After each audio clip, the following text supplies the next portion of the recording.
Түйе су ішкенде неге үнемі артына бұрылып қарайды? Бұрын түйе өте әдемі болған көрінеді. Оның ағаштың бұтағы сияқты тарам-тарам мүйізі мен ұзын қою құйрығы болыпты.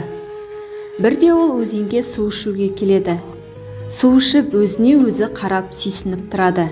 Кенеттен жанына бұғы шауып келіп: «Түйежан, бүгін менің қонаққа баруым керек еді. Бір кешке мүйізіңді бере тұрсаң қайтеді?» дейді. Түйе бұғыға мүйізін береді. Ол кездерде жылқыда да құйрық болмапты. Жылқы түйенің жанына шауып келіп, бір күнге оның ұзын жібектей құйрығын сұрайды. Түйе өзінің құйрығын береді. Көп уақыттар өтеді. Түйеге бұғы мен жылқының мүйізі мен құйрығын қайтаратын түрлері жоқ.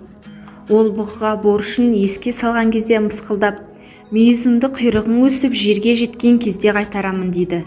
Ал жылқы болса: «Құйрығыңды мүйізің өсіп шыққан кезде қайтарармын» дейді. Осыдан соң түйе өзінің қарызын қайтарады деген үмітпен өзеннен су ішкен сайын бұрылып артына қарайды екен.